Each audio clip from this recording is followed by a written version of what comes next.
Hi, this is going to be our new chapter, chapter 10, all about circles. In this video, I'm going to talk a little bit more about what circles are, the things you need to know, and we're going to go over an example also, okay?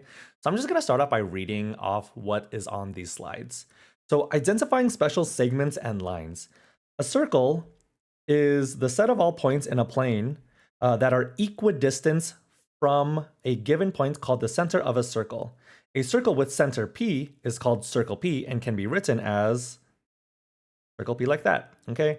Basically, this is saying that if you have a center, it is going to be the same distance all the way to the edge of the circle also, all right? So all of those points are going to be the same distance. Cool. Here are some things that you need to know also. A segment whose endpoints are the center and any point on a circle is a radius. So this right over here would be considered a radius from the center to the edge of the circle, all right? A chord is a segment whose endpoints are on a circle, such as this right over here. This is a chord. A diameter is a chord that contains the center of a circle. So as long as it goes through one side to the other and it crosses through the center, that is called a diameter, which is right over here. Next, a secant is a line that intersects a circle at 2 points. So like this right over here, notice how this line goes throughout. And always important to know that a line goes infinitely in both directions. That's why there's arrows at the end of it. Next up, a tangent is a line in the plane of a circle that intersects the circle in exactly 1 point. So like this right over here, this little red thing, it doesn't look like that it intersects the circle at exactly 1 point, but believe me, only 1 point, okay? So that would be our tangent. And then that's the point of tangency as well, this point B.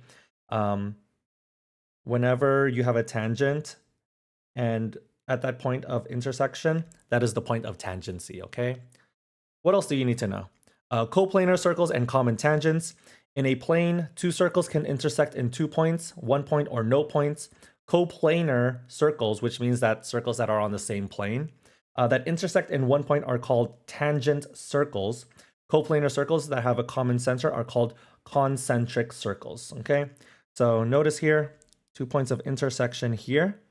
1 point of intersection, notice that in this diagram, there's a circle within a circle.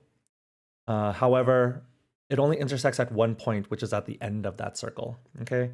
And then these two circles, they only touch at 1 point, which is located right over here as well.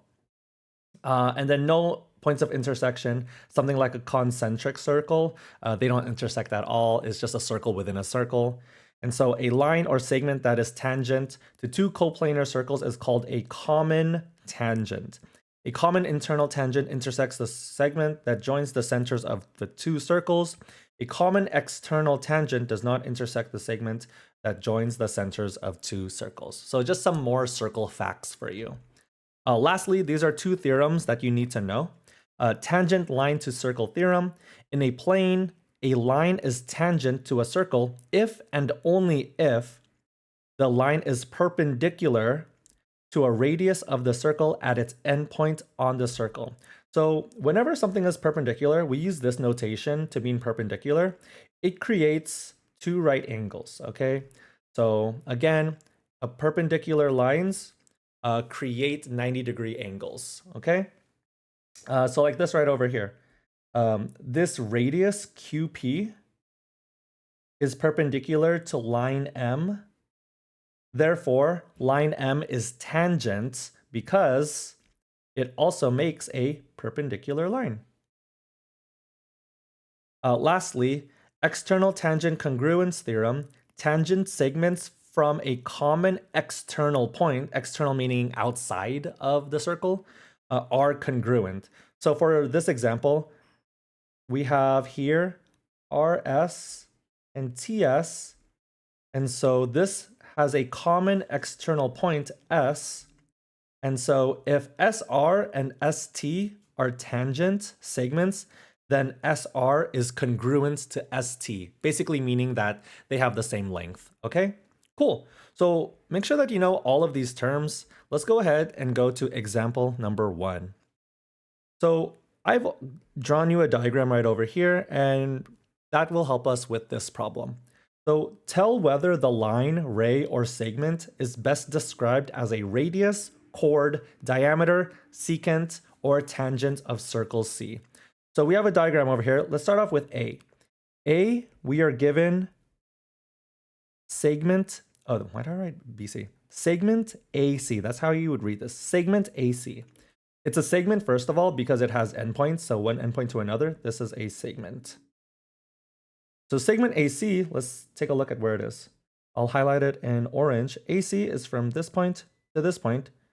What do we notice about it? It goes from the center of the circle to the end of the circle. Therefore, this is going to be a radius. All right, let's go to B. B is segment AB. So let me do this one in light blue. That's from A, it crosses the center of it, and it goes to one end of the circle to another. For that, this is going to be a diameter. It's also technically a chord, but remember, a diameter is a type of chord that goes through the center. If it goes through the center from one end of the circle to another, then it is a diameter. So we'll just opt for diameter here. For C, we have ray. This is a ray. If it has one endpoint and it goes on infinitely to another way, that is a ray. This is ray DE, and where's ray DE? Oh, so from D, let me use yellow for this. So from D to E, oh, I believe this is going to be, well, if it only intersects at one point, it appears this is just going to be a tangent. And then lastly, for D, we have line AE.